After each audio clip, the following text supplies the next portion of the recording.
Dia 17 de fevereiro. São Flaviano. 449. Flaviano, sucessor de São Próculo, ocupou a sede patriarcal de Constantinopla durante os três anos de 446 a 449. Este governo coincidiu com uma época agitadíssima da Igreja Oriental. Heresias, graves dissensões e lutas intestinas perturbavam a paz e tornavam quase insuportável a permanência na capital do Império Grego. Flaviano, envolvido fatalmente nas agitações político-religiosas daquele tempo, com a solidez de suas virtudes, com a firmeza do seu caráter, conservando-se sempre superior e absoluto senhor da situação, apresenta a figura de um grande patriarca, digno da admiração de todos os tempos. A modéstia, unida à firmeza, à paciência, imperturbável nas situações mais críticas, fizeram com que não se esquecesse nunca de sua alta posição e das obrigações a elas ligadas. Logo após sua eleição para patriarca, se deu um fato, presságio de lutas vindouras. Segundo o costume daquele tempo, o patriarca eleito enviara ao imperador os tais chamados eulogias, isto é, pão bento, símbolo da paz e concórdia. A oferta de Flaviano foi devolvida, com a retificação que só seriam aceitas eulogias de ouro. O patriarca respondeu: ouro e prata não tenho, os tesouros da igreja não me pertencem. Quando a heresia monofisítica da arquimandrita Eutíchias começou a ganhar terreno em Constantinopla, Flaviano se lhe opôs com toda a energia e franqueza apostólica. Principiou com esta campanha a subida para o Calvário do Intemerato Antistício. Eusébio de Galileia, com um solene protesto contra a nova doutrina, deu sinal de alarme. Flaviano convocou um concílio local em Constantinopla, 448, que examinou a doutrina eutitiana e a condenou. Contra o autor foi lançada a excomunhão, tendo na questão o apoio incondicional do grande Papa Leão, Flaviano não mais hesitou em entrar em luta aberta contra os poderosos amigos de Eutíchias. Os que, como tais, se revelaram eram o Eunucho Crisáfio, favorito e tesoureiro do imperador Teodósio II, e Dióscoro, bispo da Alexandria, os dois formidáveis adversários, cuja política outra mira não visava, a não ser a deposição e expulsão do patriarca. Para alcançar este fim, todos os meios, por mais indignos que lhe fossem, lhes eram desejáveis. Vendo que o patriarca não cedia, nem ameaças com o desagrado do imperador lhe faziam modificar a atitude, trataram de alcançar de Teodósio a autorização para convocar um concílio, com o intuito de, como diziam, restabelecer a paz religiosa.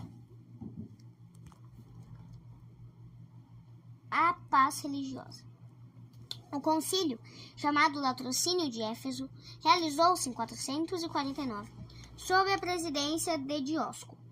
De um sínodo onde só inimigos tinham representação, que justiça Flaviano podia esperar? De fato, o sínodo de Éfeso foi a expressão da paixão, do ódio, do despotismo sem freio contra o bispo católico. A primeira humilhação foi a absolvição solene de Eutíchias e a reabilitação de sua doutrina condenada. Seguiu-se a vergonha de bispos subalternos declararem deposto o superior e pronunciarem contra ele a sentença da excomunhão. De nada valeu a apelação de alguns bispos, que de joelhos suplicaram a Dióscoro que não lhe cometesse tamanha injustiça e retirasse a sentença pronunciada contra Flaviano. A injustiça aí não parou. De chofre apareceu um bando de gente armada, entre outros monges fanatizados, chefiados pelo afamado Barsumas, que com paus e facas se atiraram aos bispos católicos, exigindo-lhes, debaixo de terríveis ameaças, a assinatura do documento da deposição e condenação de Flaviano. Sem exemplo na história eclesiástica foi o tratamento bárbaro que Flaviano mesmo sofreu, no meio dos inimigos. O próprio Dióscoro, segundo outros Barsumas, pisou com os pés e as feridas que recebeu dos outros fanáticos foram tão graves que morreu 3 dias depois. O triunfo dos inimigos teve pouca duração. 2 anos depois se realizou o Concílio Ecumênico de Chalcedon, que restabeleceu a honra do grande patriarca, dando-lhe o título de mártir glorioso, que morreu em testemunho da fé verdadeira. O Papa Hilário, que, como comissário apostólico, tinha presenciado as cenas horríveis do Sínodo de Éfeso, construiu uma igreja em honra do bispo mártir. Nela se vê um quadro artístico que representa o martírio de São Flaviano. Nota: a igreja ensina que há em Jesus Cristo 2 naturezas, a divina e a humana. A pessoa, porém, é uma só, a de nosso Senhor Jesus Cristo, homem-deus. A heresia de Nestório, condenada pela igreja, vê em Jesus Cristo 2 pessoas, uma divina e uma humana, uma bem diferente da outra.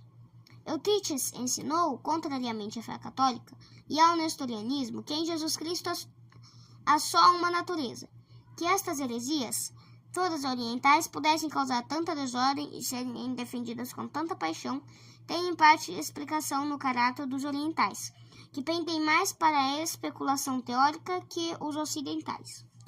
Quase sempre havia naquelas questões fortes elementos políticos e pessoais, que faziam com que degenerassem em espetáculos, como os observamos na vida de São João Crisóstomo e São Flaviano. Reflexões. Admirável foi a resistência que São Flaviano opôs à heresia de Eutíches. Pondo de lado o respeito humano, desprezando a grande influência do terrível heresiarca, Flaviano preferiu morrer a negar a fé. Ó Timóteo, guarda o depósito, evitando as profanas novidades de palavras e as contradições de uma ciência de falso nome, da qual, fazendo alguns profissão, decaíram da fé. Estas palavras do grande apóstolo dos gentios a seu discípulo Timóteo. Flaviano observou-as escrupulosamente, como se lhe fossem dirigidas. O mesmo devemos nós fazer, guardar a doutrina que nos foi transmitida, não uma que outros inventaram. Da doutrina que nos veio, não nos é lícito tirar uma jota, nem lhe acrescentar uma vírgula. Deus, de São Paulo, tendo falado muitas vezes e de muitos modos, noutro tempo, a nossos pais pelos profetas, ultimamente nestes dias nos falou pelo Filho. Hebreus capítulo 1, versículo 2. A palavra do Filho está documentada e depositada na Igreja, que cuidadosamente conserva nos livros bíblicos e na tradição. Da Igreja que todos os fiéis recebem a doutrina pura e imaculada, para que ninguém possa ter queixa, como se a Igreja quisesse impor coisas impossíveis e reduzir-lhe a cativeiro o entendimento para que obedeça a Cristo. 2 Coríntios capítulo 10, versículo 5. Deus prometeu à sua igreja a assistência do Espírito Santo, para que lhe servisse de luz nas trevas e de orientação nas dúvidas. Cristo não fundou a igreja sobre a areia, mas deu-lhe um sólido fundamento, capaz de opor firme resistência às tempestades. Tu és pedra, sobre esta pedra edificarei minha igreja. As portas do inferno não prevalecerão contra ela. Mateus capítulo 16, versículo 18. Pedro é o fundamento. Pedro conserva a fé. Onde está Pedro está a verdade. Quem se associa a Pedro está com a verdade. Cristo não podia deixar sua igreja e sua doutrina ao vai e vem das opiniões humanas, que não têm fixidez alguma e são como a areia do mar. O futuro da igreja não podia ser confiado a homens sujeitos a paixões, erros, preconceitos e ignorância. Como poderia o espírito humano estudar e compreender coisas que lhe estão muito além do alcance? A fé, a doutrina, está garantida, em toda a sua integridade, pela infalibilidade da igreja. Conservemos fielmente o sagrado depósito da fé, como a igreja infalível de São Pedro nos apresenta.